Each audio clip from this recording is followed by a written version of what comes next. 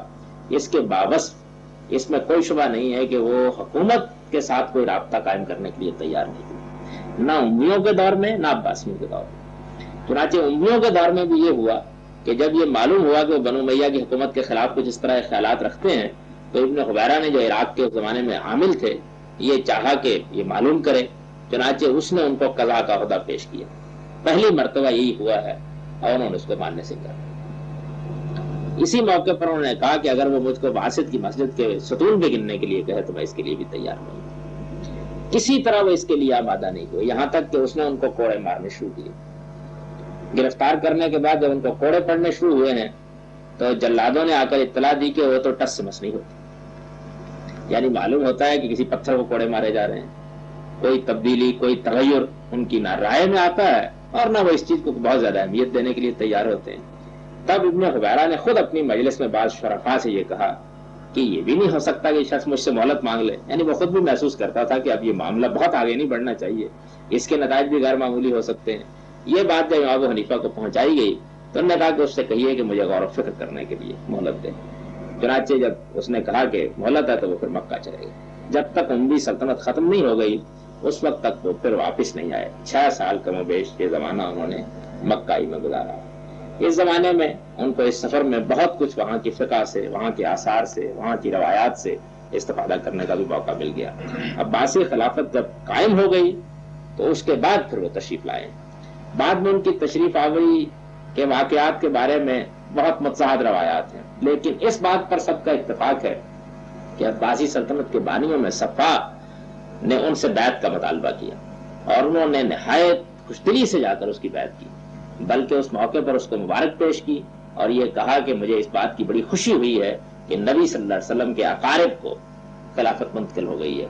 بعض فقہا جو اس سے پہلے بنو امیہ کے ہاں بڑے بڑے عہدوں پر فائز رہ چکے تھے انہوں نے اس موقع پر امام کی رائے کو متاثر بھی کرنے کی کوشش کی اور وہ آسانی سے صفا کی بیعت پر آمادہ بھی نہیں تھے، لیکن امام صاحب نے ان کو بھی خاموش کر دیا اور یہ کہا کہ میں اس پر مطمئن ہوں۔ اس معاملے میں ان کی رائے بالکل واضح تھی۔ تاہم بعد میں جب منصور کے خلاف خروج ہوئے ہیں تو میں نے یہ عرض کر دیا کہ ان کا رویہ بالکل دوسرا تھا اور وہ یہ چاہتے تھے کہ اس موقع پر علویوں میں جو لوگ خروج کر رہے ہیں ان لوگوں کی تائید کی جائے۔ اس کے لیے وہ خطبے بھی دیتے رہے، وہ لوگوں کو بھی متوجہ کرتے رہے، علمی آدمی تھے، اپنے دائرے میں بیٹھ کر انہوں نے ان کی بہت حمایت کی ہے، جس حد تک بھی وہ ان کے لیے جا سکتے تھے وہ گئے۔ چنانچہ ان کا دوسرا تعذیب کا دور اسی بنیاد پر شروع ہوا۔ منصور نے بھی ان کے بارے میں یہ جاننے کے لیے کہ اب ان کا رویہ کیا ہے ان کو یہ کہا کہ یہ آپ قضا کا منصب قبول کر لیجیے۔ اس سے تو معلوم ہوتا ہے کہ بہت دفعے یہ کشمکش رہی ہے اور بہت سی ملاقاتوں میں بہت دلچسپ گفتگویں ہوئی۔ وہ واقعہ بھی اس کے ساتھ ہی پیش آیا ہے کہ جب امام نے یہ کہا کہ دیکھیے بات یہ ہے کہ آپ کے مختلف لوگ ہیں، شہزادے ہیں، اقارب ہیں، اعزاء ہیں، بہت سے درباری ہیں، آپ کے ہاں بہت سے لوگ ہیں جنہوں نے آپ کا ساتھ دیا ہے، یہ لوگ چاہیں گے کہ میں ان کے ساتھ عزت و احترام سے پیش آؤں، میں اس کے آداب نہیں جانتا۔ تو اس نے کہیں غصے میں کہہ دیا کہ کیوں تم آداب نہیں جانتے، تم بالکل غلط کہتے ہو۔ تو نے کہا دیکھیے پھر تمہیں قضا کا بالکل ہی حل نہیں ہے، اس لیے کہ میں غلط باتیں نہیں کر دیتا۔ اس طرح کے بعض لطائف بھی اس زمانے میں ہوئے۔ تاہم جب کبھی بھی ان سے اس معاملے میں رائے لی گئی ہے اور یہ جاننے کے لیے رائے لی گئی ہے کہ وہ کیا چاہتے ہیں، انہوں نے بالکل بے خب و کاست اپنی رائے دی ہے۔ دو واقعات تو بہت معروف ہے۔ ایک اہل موصل کی بغاوت کا معاملہ ہے جس میں منصور نے پہلے ان کو یہ کہہ کر پابند کر دیا تھا کہ اگر دوبارہ تم نے کوئی حرکت کی تو تم مباح الدم ہو گئے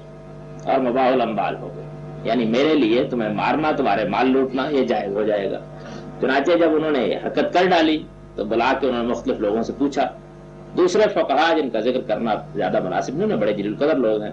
ان میں سے زیادہ نے یہی رائے دی کہ جب معاہدے کی انہوں نے خلاف ورزی کی ہے تو آپ یہ کام کر سکتے ہیں، لیکن امام صاحب نے اس موقع کے اوپر بھی بالکل دو ٹوک الفاظ میں یہ کہہ دیا کہ دیکھیے امیر المومنین، جو شرط آپ ذکر کر رہے ہیں وہ آپ کو باندھنے کا حق ہی نہیں تھا میرے ساتھ۔ کیا کوئی عورت اگر یہ کہے کہ میں ایک خاوند میں ہوتے ہوئے آپ کو معاہدہ کرتی ہوں کہ آپ کے نکاح میں دے دوں گی تو آپ مان لیں گے؟ ظاہر ہے کہ اس طرح کی باطل چیزیں اگر کچھ لوگوں نے کہہ دی ہیں تو یہ آپ کا کام نہیں ہے کہ آپ مسلمانوں کو اس طرح مباح الدم برامال قرار دیں۔ چنانچہ یہ موقع ہے کہ جس موقع پر منصور نے ان کو روک لیا اور یہ کہا کہ باقی لوگ چلے جائیں، بعد میں انہوں نے کہا کہ دیکھو تم فقیہ اہل عراق ہو، فتویٰ تمہارا درست ہوگا، لیکن اپنے امام کو اس طرح کمزور نہیں کیا کرتے اس طرح کے فتوے دے کر۔ چنانچہ اس موقع پر بھی وہ کوئی اس کو خوش نہیں کر سکے، وہاں سے خود بھی ناخوشی آئے اور وہ بھی ناخوشی ہوئی۔ پھر اس نے جب قضاء کے لیے اصرار کیا ہے تو وہ بھی کسی حال میں اس کو ماننے کے لیے تیار نہیں، بار بار انہوں نے ان کا میں مہر دے دیتا ہوں، تمام معاملات آپ کی مرضی سے ہوں گے، انہوں نے کہا کہ اس کا کوئی امکان نہیں۔ چنانچہ اسی زمانے پر وہ گرفتار کر لیا گیا۔ اب یہ بات کہ ان کی موت قید میں ہوئی ہے یا نہیں، اس میں محققین کا اختلاف ہے، تاہم اتنی بات پر سب متفق ہیں کہ یہ ان کا آخری زمانہ ہے، اس میں زیادہ عرصہ وہ قیدی میں رہے، اس میں ان کو بہت سزا بھی دی گئی ہے، کوڑے بھی ان کو پیدر پہ مارے گئے ہیں، اور ان کے ساتھ لوگوں کا رویہ بھی جیل میں کچھ اچھا نہیں رہا۔ اب اس معاملے میں آ کر اختلاف ہو جاتا ہے کہ ان کی اسی حال میں وفات ہو گئی، جو لوگ اس کے قائل ہیں وہ یہ کہتے ہیں کہ اسی حال میں وفات ہو گئی، اور ان کی تدفین کے موقع پر کوئی 10-11 آدمی تھے کہ جو اس میں شریک ہوئے۔ لیکن زیادہ قوی روایات یہ ہیں کہ علاقے کے شرفاء منصور کو توجہ دلائی کہ بات بہت بڑھ گئی، اس معاملے میں درگزر سے کام لینا چاہیے۔ چنانچہ اس زمانے وہ رہا کر دیے گئے، تاہم فتویٰ دینے، شاگردوں سے ملنے اور اس طرح کی بات سرگرمیوں پر پابندی رہی۔ اسی عالم میں ان کی وفات ہوئی۔ چنانچہ یہ روایات یہ بیان کرتی ہیں کہ ان کی وفات کے موقع پر منصور خود ان کی نماز جنازہ میں شریک بھی ہوا، اور نماز جنازہ کے شرکاء کی تعداد 50,000 سے کچھ زیادہ تھی۔ بہت بڑے پیمانے کے اوپر یہ معاملہ ہوا۔ اس معاملے میں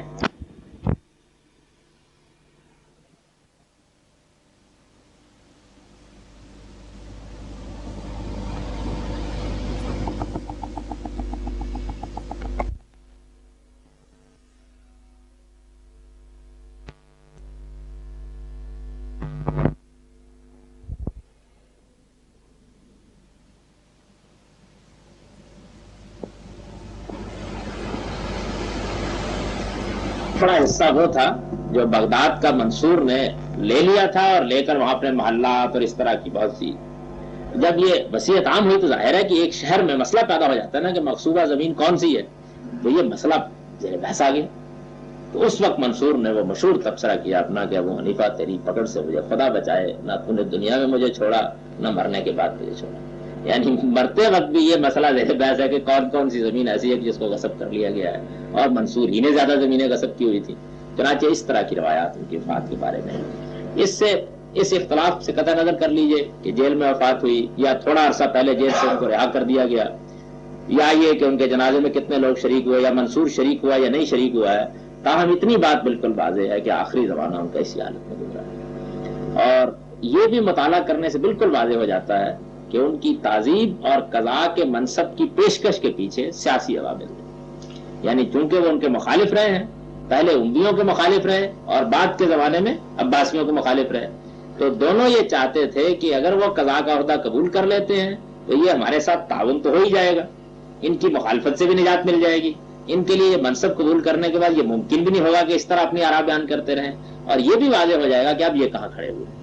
لیکن یہ بات واضح طور پر کہنا بہت مشکل تھا، اس لیے کہ امام صاحب کا ظاہری طرز عمل بالکل یوں سمجھ لیجیے کہ قانون قاعدے میں بندھا ہوا تھا، یہ ممکن نہیں تھا کہ ان کے خلاف کوئی اقدام اس نوعیت کا کر لیا جائے۔ چنانچہ اس کا نتیجہ یہ تھا کہ وہ اس طرح کی پیشکشیں کر کے ان کو جانتے تھے کہ وہ انکار کریں گے، اقرار کر لیتے ہیں تو بہت اچھی بات ہے، معاملات ختم ہو گئے،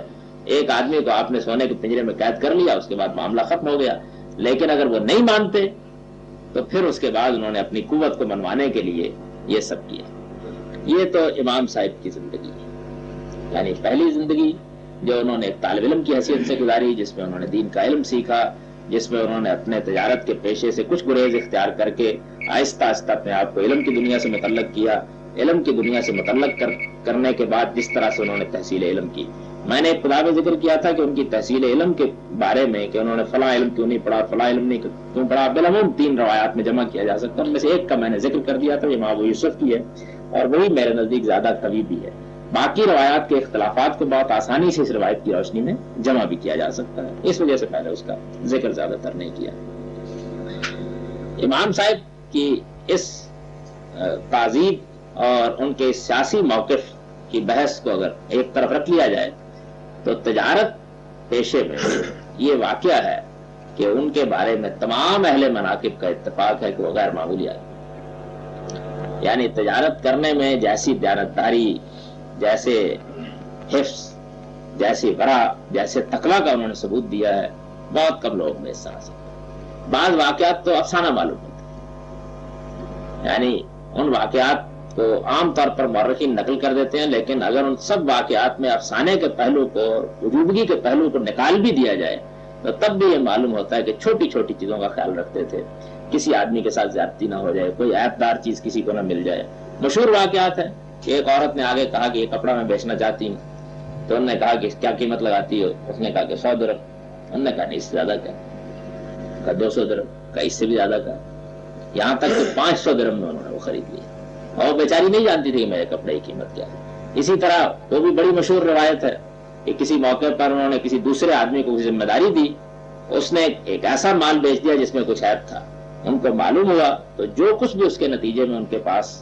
معاوضہ آیا تھا وہ سب انہوں نے اللہ کی یاد کر دیا، اس کو اپنے مال میں شامل کرنے کے لیے تیار نہیں ہوئے۔ تجارتی معاملات میں ان کی دیانتداری ایک ضرب المثل بن گئی، یعنی لوگ یہ واقعہ ہے کہ ان کی مثال دیتے تھے کہ وہ مختلف معاملات میں کتنے زہد و تقویٰ اور کتنے ورع کے ساتھ معاملات انجام دیتے ہیں۔ یہ چیز تو یوں سمجھ لیجئے کہ ان کے بدترین دشمن بھی اس سے اختلاف نہیں کرتے۔ ان کے علوم کے معاملے میں بھی یہ بات جان لینی چاہیے کہ اگرچہ میں نے ذکر کیا کہ ان کا زیادہ اشتغال فقہ سے رہا ہے، لیکن اس میں کوئی شبہ نہیں ہے کہ جن علوم پر انہوں نے تبصرہ کیا ان کو کچھ چکھا ہے، یعنی ایسا نہیں ہوا کہ بس گزرتے گزرتے انہوں نے تبصرہ کر دیا ہے، یعنی یہ صاف واضح ہوتا ہے کہ وہ ان علوم سے قریب ہوئے ہیں، ان کے کچھ اصول و مبادی انہوں نے سیکھے ہیں، ان کے بارے میں جانا ہے کہ اس سے کیا نتائج نکل سکتے ہیں، یہاں تک کہ شعر و شاعری کے بارے میں بھی روایات ملتی ہیں۔ اور پھر جس حد تک کہ ایک آدمی ایک چیز کو جان لیتا ہے اور جاننے کے بعد رائے قائم کرتا ہے، رائے قائم کرنے کے بعد اپنے آپ کو فقہ کے ساتھ خاص کر لیا۔ یہ زمانہ وہ آ بھی چکا تھا کہ اس میں آدمی کے لیے یہ کسی طرح ممکن نہیں تھا کہ وہ تمام علوم کا جامع بن کر رہ جائے، یعنی یہ زمانہ خود عالم اسلام میں اختصاص کا زمانہ تھا۔ اس میں وہ لوگ کہ جو جمع حدیث کی طرف متوجہ ہوئے، وہ لوگ جنہوں نے فقہ کی مجالس آراستہ کی، واضح ہو گیا تھا بالکل کہ دونوں کے لیے اب یہ ممکن نہیں ہے کہ وہ ہر کام میں غیر معمولی درک حاصل کر سکیں، کچھ لوگوں کو اس کام کے لیے اپنے آپ کو اور کچھ لوگوں کو اس کام کے لیے اپنے آپ کو خاص کرنا پڑے گا۔ امام ابو حنیفہ سے متعلق یہ بات بھی اچھی طرح جان لینی چاہیے کہ میں نے یہ بھی عرض کیا ہے کہ قرات سے متعلق انہوں نے یہ کہا کہ میں اس کو اپنے لیے کوئی مہارت کا موضوع نہیں بنانا چاہتا، لیکن قرآن مجید کی قرات انہوں نے قرائے سبع میں سے عاصم بن ابی نجد سے حاصل کی، یعنی یہ وہی ہیں کہ جن کی قرات اس وقت ہمارے ہاں رائج ہے، ان سے حفص نے روایت کی ہے، اور یہی قرات عام طور پر ہمارے ہاں متداول سمجھی جاتی ہے، ان سے حاصل کیا، یعنی یہ نہیں ہے قرآن مجید انہوں نے پڑھا سمجھا اور قرآن مجید کے جو احوال معارف ہیں ان تک ان کی نگاہ رہی ہے۔ بعض مواقع پر جو ان کے مناظرے نقل ہوئے ان سے معلوم ہوتا ہے کہ قرآن مجید کی مختلف آیات سے وہ بہت شان کے ساتھ استدلال کرتے تھے، اس پر بھی ان کی نگاہ رہی۔ تاہم یہ فنی چیزیں جو تجوید اور قرات کی ہیں، بس اس کو اس حد تک انہوں نے حاصل کیا، قرآن حفظ کر لیا اور قرات ایک خاص امام سے حاصل کر لی، لیکن اس میں بہت زیادہ اشتغال انہوں نے پیدا نہیں کیا۔